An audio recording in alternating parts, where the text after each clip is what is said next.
Me. I really appreciate the opportunity, and I really appreciate all the work that all of you do on a daily basis.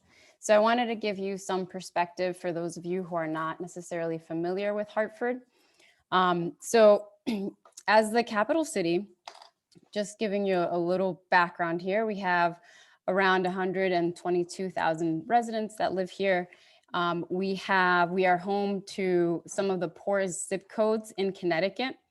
And also we are known as a POC community. So we have a lot of people of color, communities of color in Hartford. And so the majority of the residents that we have in terms of demographic competition are of color. We have a very big West Indian population. In fact, we have the biggest West Indian population in all of the East Coast. And so one of the things that folks ask us, well, where are they from? Where do people come from? And so our West Indian population, a lot of folks are from Jamaica, Trinidad, St. Lucia, and a lot of the respective Caribbean islands. We also have a very big Puerto Rican population as well, which is also part of the West Indies. And so we are a population, when we're looking at residents and their mobility, it's a population that over 30% of our residents don't have access to their own vehicles. So we rely very heavily on public transportation and other forms of transit, including, of course, bicycling, among other forms of transportation. And so it's a phenomenon, right, that we always indicate that is time poverty, because if you rely on public transportation sector and it takes you having to take 4 buses to get to your job on a daily basis, which adds to your regular quote unquote commute an additional hour and a half or 2 hours, then that's certainly what is referred to as time poverty. Then on top of that, in Hartford, we have 50% of our property that is untaxable.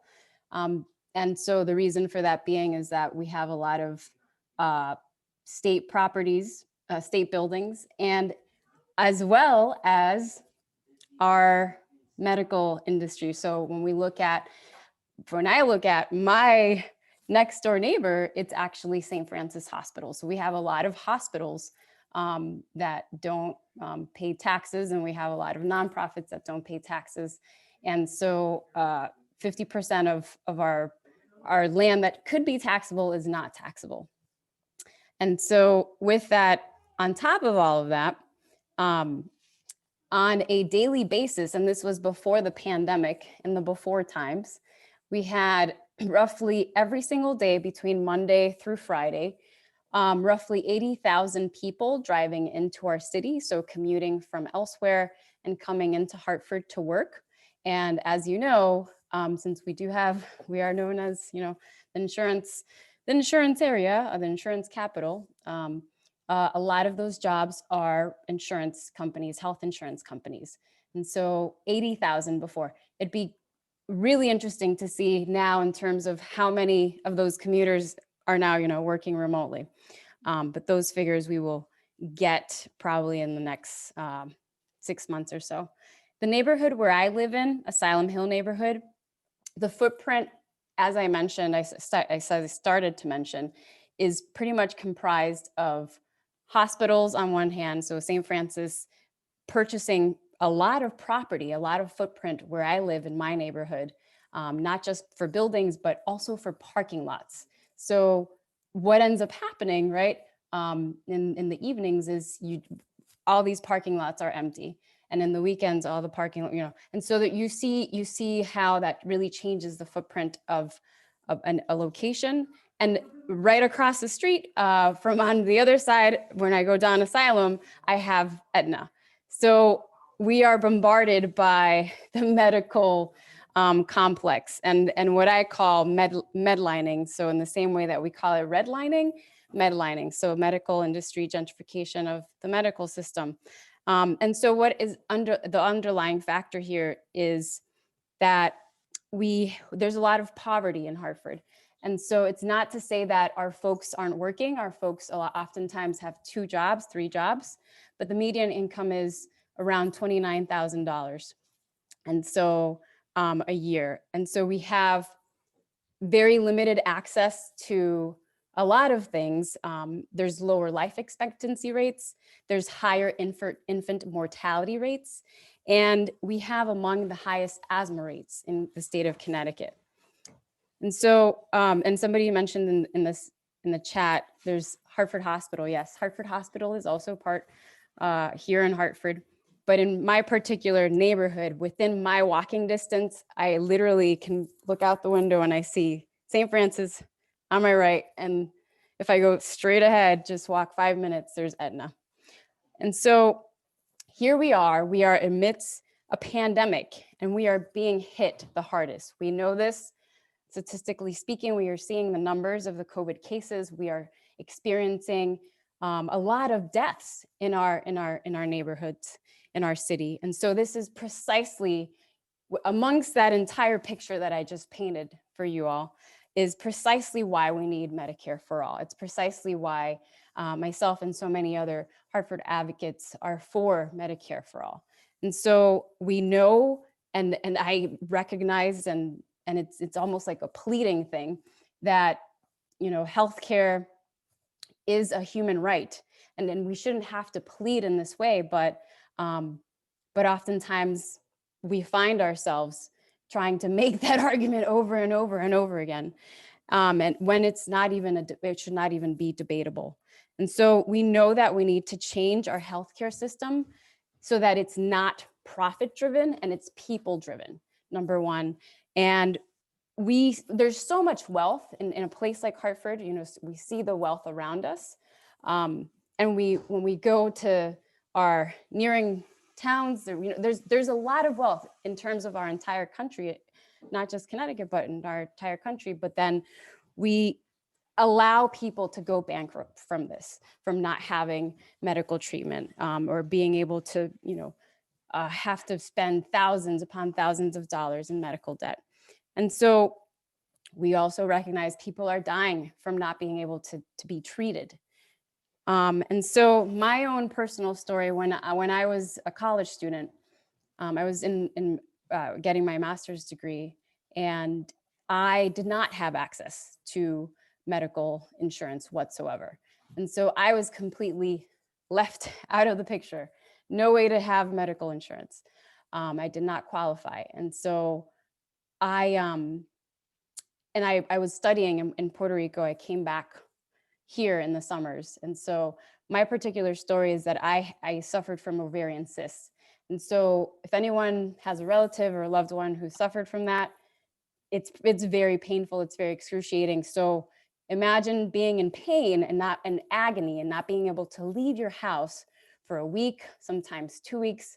It's very debilitating, not being able to work, not being able to go anywhere because it didn't have money.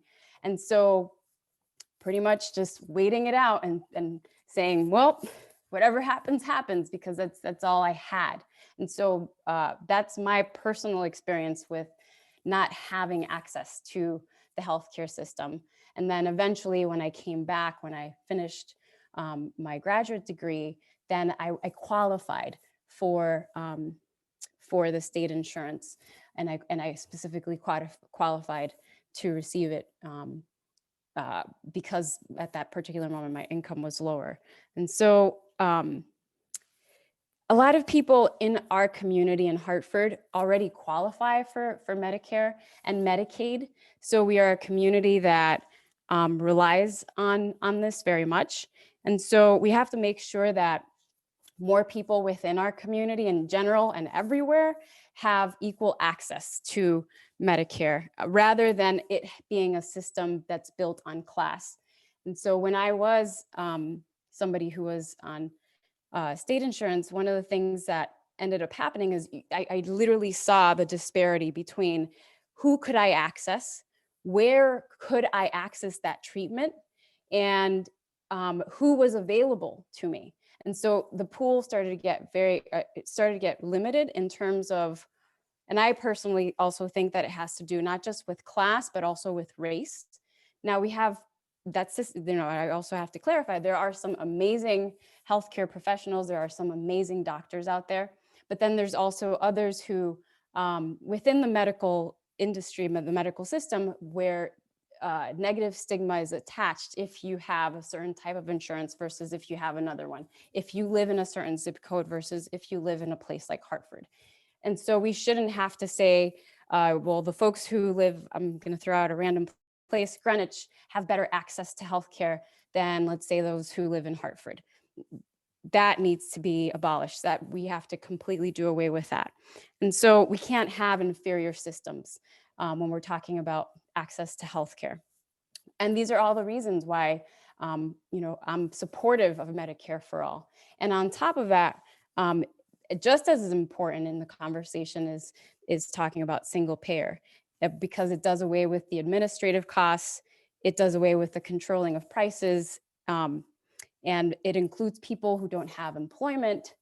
And another thing that I could throw personally in there is that when the Affordable Care Act rolled out, I was somebody who worked for Access Health. And so I was part of the beginning crew of the Navigator Assister program. And I trained with others, and I would train others to help individuals actually select their plans, figure out what they were eligible for. And I distinctly remember that when the Affordable Care Act first rolled out, and I would sit down with folks, and there were some pretty great subsidies. And I said, wow, federal government's really stepping up here, and some of these plans make a lot of sense. A year passed, I was no longer working for Access Health, and I myself was applying for the Access Health plans within the networks. And I found that the prices had dramatically increased from the initial rollout. And this is something that we hear on a consistent basis, which is that the premiums and the pricing is not regulated. You can have one plan for 1 year, and then all of a sudden it skyrockets. And so all of these things really exacerbate the system that we have, which is precisely why we need a new system in place so desperately for so many people. And a place like Hartford, this is like a prime fertile soil, and we're in a unique position because we are ground zero. We not only do we have the big hospitals, but we have the insurance companies here, and we have the institutions that hold up the current system, and we have individuals like myself who day in, day out, we see the inequalities that have existed within the system that we have. And so we can't scapegoat insurance into creating the jobs for us. In Hartford, we have firsthand knowledge of how the jobs within the health insurance system are not even accessible to the community that is here because there aren't any community benefit agreements. And so that's a reality. But at the same time, we also see that the health insurance jobs, and the system that has been created is a system that is based on suffering. And so the last component of it is that because we have such a big immigrant population, and particularly we have an undocumented population, they want to make sure that they also have access to healthcare. And that's an important part. And so with that, I just want to finalize and say one specific point, which is that we are here to also do advocacy work alongside all of you who've been doing this work for a very long time. And we are in a unique position. And I personally would be more than happy to do whatever we can so that the message can further get amplified. I thank you for my time.